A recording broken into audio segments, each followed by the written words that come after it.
Hey, I've got a great investment idea for you. You give me $100,000 and 4 years of your life, and I give you, pretty much nothing. No, I'm not the devil.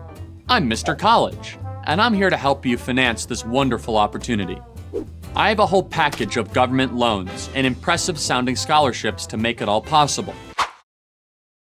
Every year, countless college students embark on their educational journey, often with the support and encouragement of their parents. It's not that I'm opposed to the idea of attending college. In fact, I believe it can be a valuable path when chosen wisely. For certain professions like medicine or architecture, college is an absolute necessity. However, when you look closely at what's typically offered in college programs, it becomes evident that many majors and classes might not be the best use of one's time and money.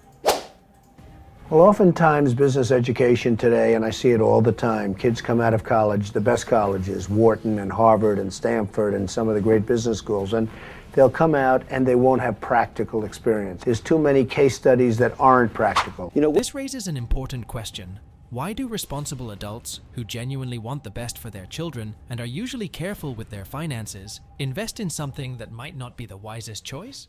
Moreover, why would they send their sons and daughters to an institution where their cherished values might be challenged or rejected? It's a bit puzzling, to say the least. In simple terms, the current system is outdated, and it's high time for a change before it causes more harm than good. So, the question is, how can we initiate this change and break free from the old ways before it becomes a burden? Practical. We ask kids that are 16 to 18 years old to make $100,000 debt decisions when they go off to university. And they're not prepared for that. They don't know what they're getting themselves into. They just assume, okay, I'm going to pay 4 years of education at $25,000 a pop, and when I come out the other side, somehow I'll be able to pay it back. Right. That's not how life works. Let's explore 2 practical solutions that can help us tackle this issue. Solution is, to begin with, consider whether college is genuinely necessary for you. Often, many of us feel pressured to attend college because it's what our parents expect or what our friends are doing. However, it's crucial to remember that the decision to go to college should be based on your individual goals and circumstances. Not everyone is cut out for the traditional college experience, and that's completely okay. In fact, there are numerous well-paying jobs that don't require a college degree. There's no need even to have a college degree at all, or even high school. If somebody graduated from a great university, that may be an indication that they will be capable of great things, but it's not necessarily the case. If you look at, say, people like Bill Gates or Larry Ellison, Steve Jobs, these guys didn't graduate from college. But if you had a chance to hire them, of course, that would be a good idea. You might consider careers in skilled trades like welding or plumbing, which can lead to secure employment without the burden of student loans. If you're unsure about your college journey, it's important to ask yourself some fundamental questions and have a clear plan. College is a significant investment, so it's essential to make sure it aligns with your goals. Be practical in choosing your courses, avoiding those that don't contribute to your objectives. And if you're not entirely sure why you're going to college, it may be worth reevaluating your decision.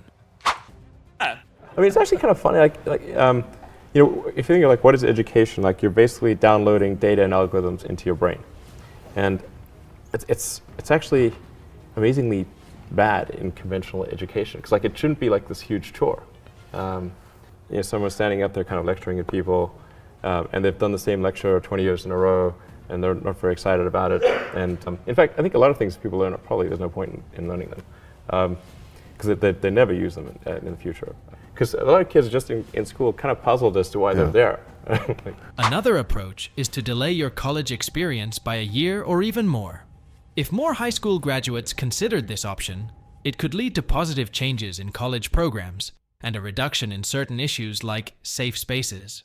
Why? Because students who have spent time in the real world would likely have a different perspective and may not tolerate certain practices within the college environment.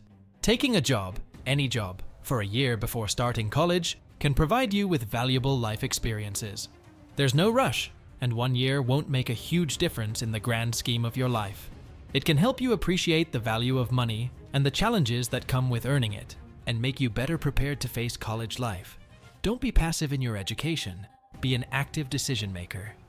Education is a significant investment, so it's important to be in control of your own learning and make informed choices. The old way of thinking about college is something we need to reevaluate before it causes more problems. We need to find a way to make this change before it causes harm. How can we do that? Well, let's explore 2 practical solutions that can help us address this issue. Solution 1. First, take a moment to ask yourself whether college is really the right path for you. Many of us go to college because it's what our parents and friends expect, or because it seems like a fun adventure and a way to gain some freedom from our parents' rules. But these reasons don't necessarily connect with the true purpose of education or preparing for a successful career. It's perfectly okay if you don't fit the traditional academic mold. In fact, there are around 30 million jobs that pay well, over $55,000 per year, and they don't require a college degree. You can explore skilled trades like welding or plumbing, and these careers can offer job security without the burden of student loans. Some of these jobs can pay $50 an hour or even more, leading to a 6-figure income within 5 years and no debt. Another option to consider is the military. Joining the military can provide essential skills, and you won't accumulate college debt. Alternatively, you can pursue a career in sales, which doesn't demand a sociology degree. If you decide to go to college, it's crucial to set clear goals and have a well-thought-out plan. College can be expensive, and you should consider what you'll gain in return. Choose your courses with practicality in mind, avoiding those that won't contribute to your objectives. And if you're unsure about your college choice, it's wise to reflect on your reasons. Solution 2. Another approach is to delay your college journey by a year or even longer. If more high school graduates opted for this path instead of rushing into college immediately after high school, it could lead to improvements in college programs and reduce issues like safe spaces. Why? Because students who have spent time in the real world would likely have a different perspective and may not tolerate certain practices within the college environment.